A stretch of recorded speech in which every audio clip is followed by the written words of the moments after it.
嗨，大家好，我是躺平树。今天是2026年7月22号，這一期咱們繼續聊聊恆大清盤，聊聊中國的房地產。咱們先聊房企的消息。最近關於萬科的消息又多了起來。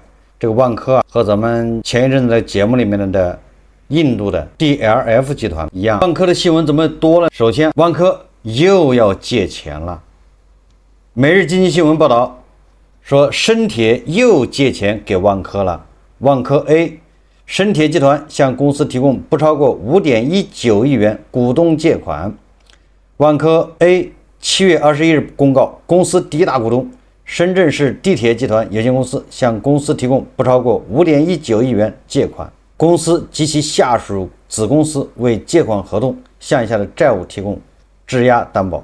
截至目前，深圳地鐵持有公司 27.18%股權，就是%。根據深圳證券交易所股票上市規則等相關規定，深鐵集團為公司的關聯方，本次關聯交易事項構成公司的關聯交易。深鐵集團那真是不錯，一次又一次的打開錢包來給萬科輸血，又借錢給萬科來拯救萬科。那當然了，也有可能深鐵自己也是借錢的，不救不行。印度的 DLF 集团，那後面有多少故事？不救以後一爆雷，是不是后面就炸出了更多耸人听聞的一些事？怎么办？这个撒哈拉集团爆雷已經炸出了很多，再來個 DLF 集團再爆雷，誰受得了？所以深鐵那就拼命的救萬科，只要還有一口氣還要救啊！雖然深鐵自己也是現在新聞非常多，最近好像深圳地鐵安檢問題搞得很多人上班遲到，是吧？安檢突然這個嚴格起來，到底是為什麼咱也不知道。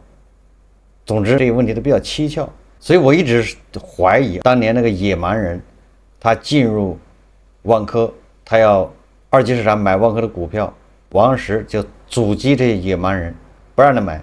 那後來為什麼深圳國資委接手，讓深圳地鐵進來，而且還給深圳地鐵好像發了個獎金？這些賬以後恐怕還要重新算吧。深圳地鐵集團持有萬科 27.18% 的股權，這萬科的股價現在是3塊，對不對？掛在3塊這兒，我覺得很快到9、10月份恐怕就又掉到2塊，往下還有空間。畢竟它上半年是吧，又是巨虧150億，這150億都是怎麼虧掉的？有多少變成了誰的綠票子轉移走了呢？誰又說得清？你看這個萬科，首先近日萬科擬以4800萬底價轉讓濟南外海實驗企業管理有限公司，簡稱濟南外海100%的股權。這個濟南外海是幹啥呢？好像是一個學校。濟南外海實驗企業管理有限公司成立於2017年7月18日，注冊資本500萬元，由濟南萬科100%全資持股，那就是萬科，因為是他的孫公司。2020年3月27日，由濟南萬科教育諮詢有限公司更名而來。核心資產就是這個濟南外海實驗企業管理有限公司，它核心資產是什麼呢？濟南市淮陰區外海實驗學校，該校是一所全日制民辦公立小學，佔地14550平米，有24個教學班，908名學生和147名教職員工。截至2026年6月30號，資產總額9032萬元，負債為0，淨資產9032萬元，上半年淨利潤4524萬元，評估值淨資產評估3104萬，低於賬面價值。那賬面價值就9000多萬，對不對？現在1/3的價格往出賣。2025年業績全年淨利潤虧損343萬元，實際上萬科賣他的學校，這個轉讓價格是4800萬，把下面一個公司，那公司的總資產實際上就是一個學校，把它賣掉，斷臂求生。這個某位常年從事資產管理的資深大咖發出感慨啊，他說萬科的基因裡就沒有資產運營，萬科不少原本很好的資產最後都運營的不好，那怎麼辦呢？只能斷臂求生，畢竟都已經開始給深圳地鐵又借錢了嘛，又借了5個億。這個5個億怎麼借的呢？根據媒體報道說，7月初萬科把11.4億應收賬款質押給深鐵，換一筆股東借款，也就是深鐵借的那5點幾億是萬科的应收賬款抵押的。這已是今年不知道第幾輪輸血。之前申鐵還說押上了全部身家，公開債快到期時，嘴巴再硬也會繼續掏錢的，因為茲事體大。但錢去哪兒了？40%的兌付，60%展期，大概調動27億，到期債務再拖1年。他現在輸血實際上是把那個雷往後拖，不是說給他解決了，解決不了。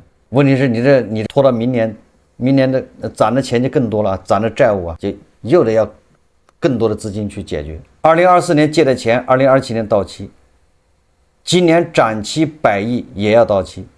資產是彈性的，債務是剛性的。有網友說，生育補貼喊了多年，到現在也只補貼了1000億級別，好像2000億吧，補貼生孩子、生育全國。結果填地產窟窿，給萬科一家填就要填這麼多。有網友就說了，這種集體負債填個人窟窿的遊戲，也大頭往裡填，填完之後那錢不知道溜哪兒去了，变成綠票子嘛，不知变成誰的綠票子，也不知道溜哪兒去了。那最後誰買单？還是大头买单。所以我一直就说了，我早就说了，这個 DLF 集团那肯定是要爆雷的，没有用的爆，畢竟撒哈拉集团已經爆了，老板都已經在蹬縫紉機了。DLF 集团不爆能行嗎？要炸出印度的吧？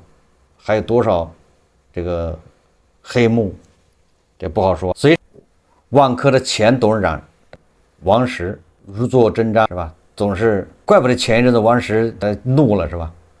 有人傳言，還很出名的人傳言，是吧？說又被編控了，又被去協助調查了，又被逮了，是吧？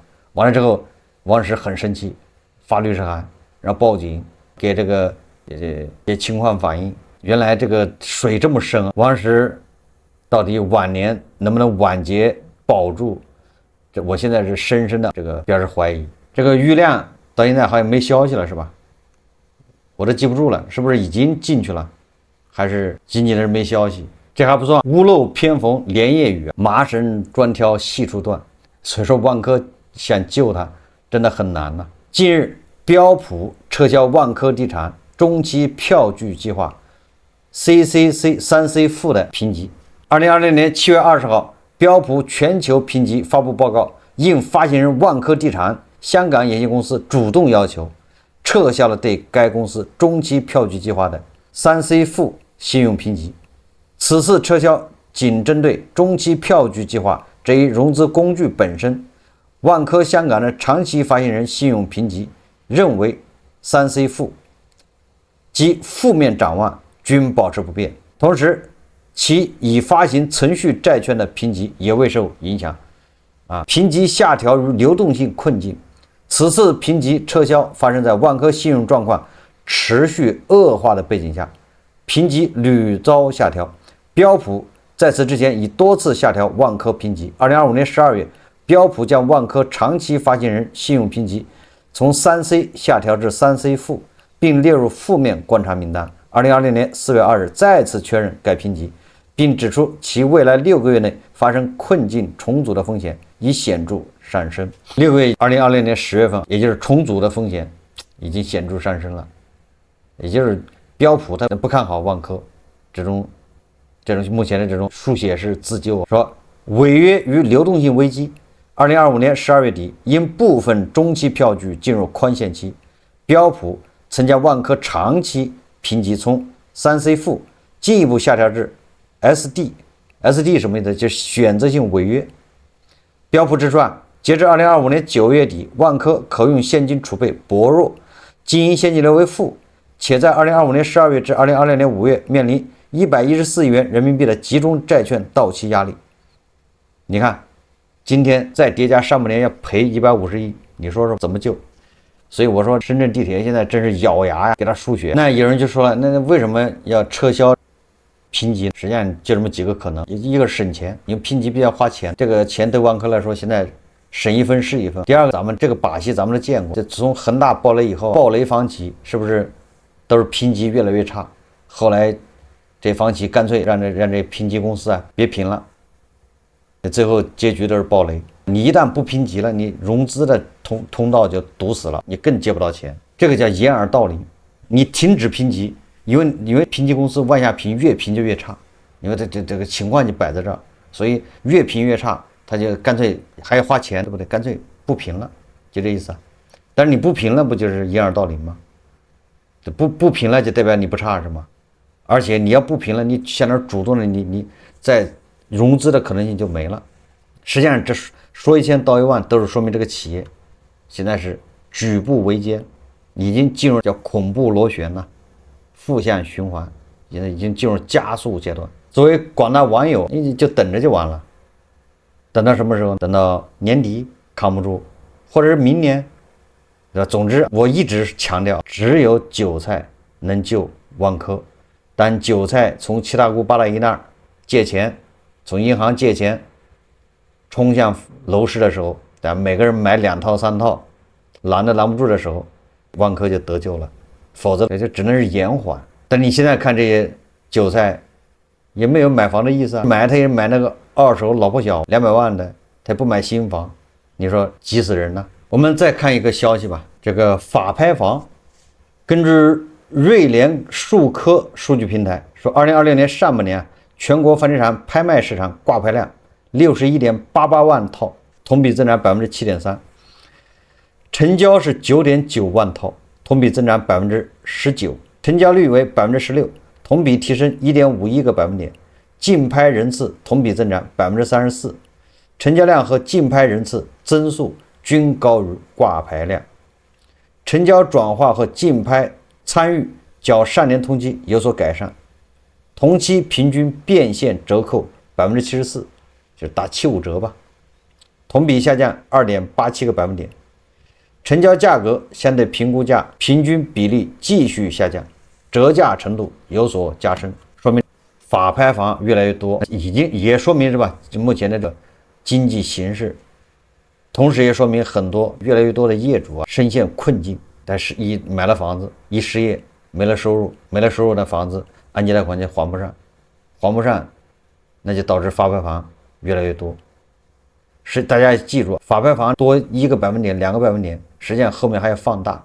為什麼？因為不是所有的房子都能去法拍的，也就是銀行把這房子一收，送到法院去拍，人家也不拍，因為太多了，拍不过来，那你就排队呗。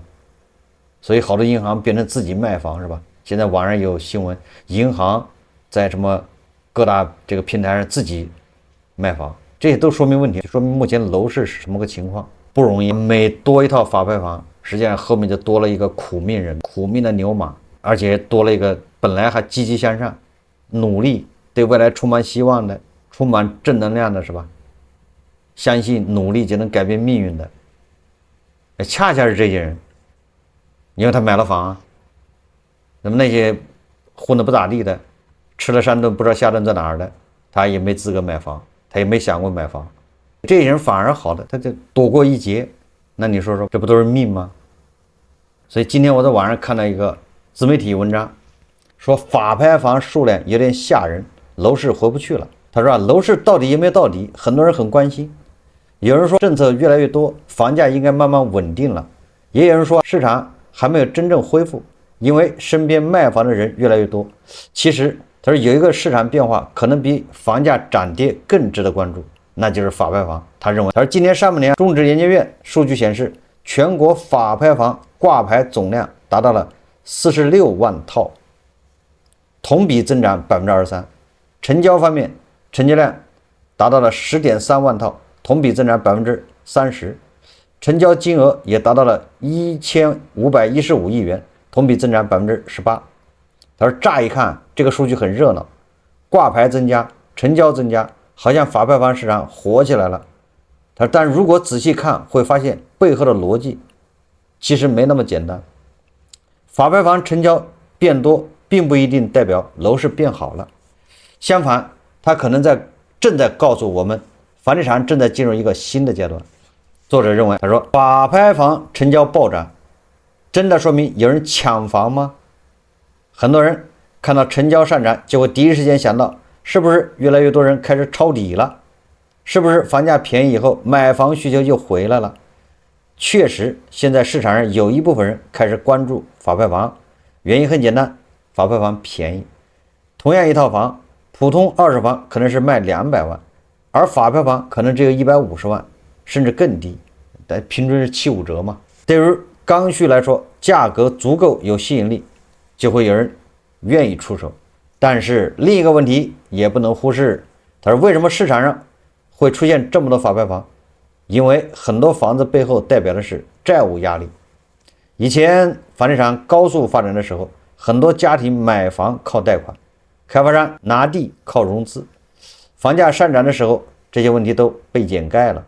可是當市場進入調整期，一些家庭收入下降，資金壓力增加，就可能出現還貸困難，房子最後進入司法拍賣。所以法拍房增加，一方面說明有人在買，另一方面也說明市場正在釋放過去積累的問題。更值得注意的是，很多房子已經不再走傳統的法拍流程，而很多人以为房貸還不上，銀行就一定把房子送去法院拍賣，但現實正在發生变化。現在一些銀行開始直接處理抵債資產，把房子拿出來出售。就是我剛才說的，銀行你到法院排隊，你也不知道排得河里馬月，而且法院的這個資源也是有限的，那怎麼辦呢？那就銀行自己賣。一套房子從查封到拍賣再到成交，可能需要很長時間。如果房子一直賣不出去，銀行承擔的風險就會越來越大。特別是在一些人口流出城市、縣城市場，房子不是沒有，而是買家越來越少，銀行等不起。所以很多機構開始選擇早點賣，早點回收資金。這其實釋放了一個信號，房地產真正的壓力不是房價跌了多少，而是資產流動性正在變化。銀行還有大量的房子往出出，你說承接力只有那麼多，对不对？就剛需要買房的就那麼多，一二線城市還能賣，三四線壓力更明顯。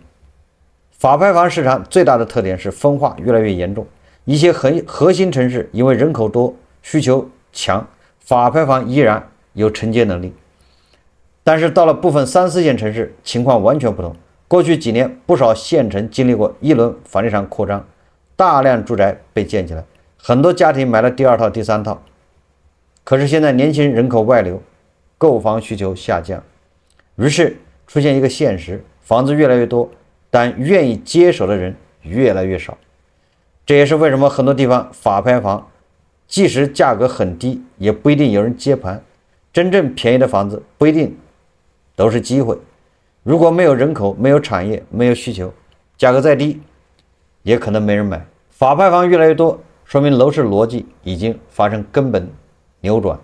過去幾十年，很多人買房靠的是一個信念，就是房價會永遠漲，京滬永遠漲，房價永遠漲。這個簡直就像那個 AI 永遠漲，硅基永遠漲，科技股永遠漲一個道理。就前一陣子或者去年，那這個信念它遲早會破。一旦破了，你說會套住多少人？你真正有幾個人能跑得了？跑不了，是吧？這我一直勸，不要看他現在在硅基裡面賺錢，那也是暫時的。最終關門打狗的時候，關門放狗的時候，一個都跑不了。哪怕貴一點，也先買再說，因為大家相信幾年後會賺回來。但現在不一樣了，越來越多買房人開始算賬，位置怎麼樣，人口有沒有流入，以後好不好賣，每個月還貸壓力大不大？以前買房看的是上漲空間，現在買房看安全邊際，這就是最大的變化。房地產已從搶房時代進入了挑房時代。法拍房暴增到底是機會還是風險？對於真正有需求、資金充足、看準城市和區域的人來說，低價房源確實可能帶來機會，但對於想靠低價撿漏、期待房價快速上漲的人來說，更需謹慎，因為現在樓市已經不是那個買什麼都漲的時代。未來房子的價值會越來越分化，核心城市、核心地段、優質住宅依然可能受到歡迎，而人口減少、配套不足、位置偏遠的房子壓力可能還會繼續。法拍房增加不是簡單的好消息，也不是單純的壞消息，它更像是一面鏡子，照出了房地產過去高速發展留下的問題，也照出了未来楼市的新規則。實際上這個說法怎麼說的有一定道理。實際上未來房子已經慢慢的失去了流動性，這是最嚇人的。大家知道流動性嗎？你手上明明有一套房子或者2套房子，你想賣掉，但是沒人買，你掛多低的價格沒人問，那這個現象在哪兒？這現象實際上在很多3、4線城市已經出現了，這不是誰造謠或者唱空，很多3、4線城市那房子你掛多少沒人問。你看鹤崗很多房子3、5萬一套，2、3萬一套，都沒人問，沒有人，這就失去流動性。你想出手想賣，賣不掉，這是最可怕的。而未來1線城市，比如說京滬、深圳、杭州這些地方，有很多人說房價会漲，會回到前高，這些東西我不知道，我不太相信能恢復到21年前高。當然了，它的新盤也可能豪宅，那創新高沒毛病。但那些跟牛馬韭菜買的房子，那不是一碼事，是吧？那5000萬一套的，30萬1平米的，跟牛馬有啥關係？1線城市房價漲不漲我不知道，但是它有流动性，這就是区別。流動性什麼意思？你那房子你要急着賣，你要急着換錢，你降價還真的賣得掉。比如在北京，你那房子周邊均價是3萬，你想賣掉，你開個2萬5，真的賣得掉，肯定有人買。上海一樣，就是說你降價肯定能賣的，有人買。問題是有的很多地方你降價都沒人買，这就是最大的区別，沒有了流動性，這是最大的問題。但是我想不管怎麼樣，1線城市流動性還是有的，即便你的房子稍微偏一點，但是你打折賣，對不对？我降價，肯定有人來問，有人來看房。你那個房子位置稍微再不好，你降價也能租出去，是吧？而同樣的，你像鄭州，或者是還有一些3線、4線城市，你很多房子租都租不出去，沒人租，是不是這樣的？但是你要北京、上海或者深圳，哪怕偏一點，你只要願意便宜，還是能租得掉的。人家租5000，你租3000；人家租3000，你租2000，肯定能租得掉，是吧？所以说，這就是我剛才說的什麼意思？1線城市它好歹還有點流動性，它還有承接力。而3、4線城市流動性、承接力都已經清零了，有一點承接力，有一點剛需，人家恐怕也買新房去了，因為畢竟新房也不貴，新房更合理，对不对？實際上進入7月份，這個樓市肉眼可見的涼了。7月剛過2周，樓市給所有人潑了一盆涼水。北京新房成交面積暴跌，環比暴跌56%，上海是跌38%，廣州是跌25%，全國100個重點城市，62個城市新房價格齊刷刷的往下掉。同一個星期，中指研究院發布半年報，關鍵詞是築底企穩，核心城市出現修復信號，二手房成交創5年新高。回暖的話音還沒有落地，數據先不答應了，翻臉了。6月有多熱，7月就有多冷，對吧？我們一直說上半年啊，北京、上海1線城市這個二手房看着還不錯的，新房也還湊合吧。這僅僅是1線城市。北京6月二手房成交16618套，北京只要超過15000套，就是在榮枯線上方。上海2.5萬套，雙刷新近5年同期記錄。6部委7月1日聯合出手，首付到了15%，商貸利率低至3.05%，3000億國家隊進場售出，組合拳力度很大。媒體用史詩級形容詞，一切都在往好的方向走。但是這個勢頭到了7月就戛然而止，好像約好了一樣。7月第一周數據直接掉頭向下，而且不是微調，不是微跌，是跳崖。南寧、青島、常州、東莞房價跌幅排在前列，連成都、嘉興這樣的熱門二手也扛不住。上海新房環比縮水38%，北京的二手房同步跌了24%，一夜回到新政前。為什麼呢？實際上這就是透支，前面有多熱，後面就有多涼，你前面都是透支的，韭菜提前割了而已，是吧？所以說3月、4月、5月、6月多火，你後面就要多涼。6月的好看數字是多重 buff 堆出來的，開發商半年業績衝刺，6部委新政預期提前釋放，核心城市優質樓盤扎堆上市。本質上，這是把7月的需求提前透支到了6月，是吧？就是透支。上半年百城新房價格結構性上漲0.59%，關鍵詞是結構性，不是普漲，是核心地段的好房子拉高了平均數。實際上是上海和杭州、深圳的那些24萬一平的房子，對吧？5000萬、1個億一套的房子，它拉高了。比如說，同樣在北京，海淀12.5萬一平米的新盤開盤售罄，豐台方莊一套65平的房子，卻1年多跌了116萬，跌幅33%。海淀善地家園1年跌了444萬，跌幅27%。同在上海，內環去化周期只有5.2個月，溢價空間只有3%到5%，而外交環卻在繼續跌，同比跌了12%。同一個城市，同一個市場，都是冰火兩重天。那你說不同的城市，那就更沒法比。政策工具箱快見底了。另一個信號藏在央行2季度例會的措辭變化裡。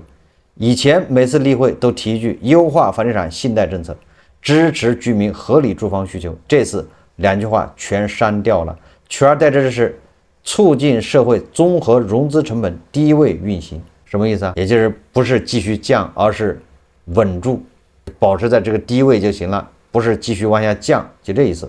LPR 連續13個月沒有動，5年期停在3.5%，首套商貸主流利率已經降到了3.05%，部分3、4線城市甚至跌到了2.95%，公積金利率2.6%，還往哪兒降呢？銀行净息差僅1.4%，是歷史最低值。再降利息，銀行自己就扛不住了。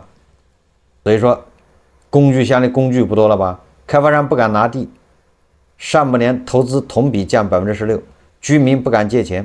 個人房貸連續9個月季度負增長，咱們的居民的中長期貸款降低門檻的政策能撬動猶豫的人，撬不動沒錢的人。不過沒關係，政策工具箱裡還有，對吧？一個萬能工具，口罩還有眼罩，這是萬能工具，不行就拿出來用。說1000道1萬，還是把心態擺好，以消費的心態看待房地產。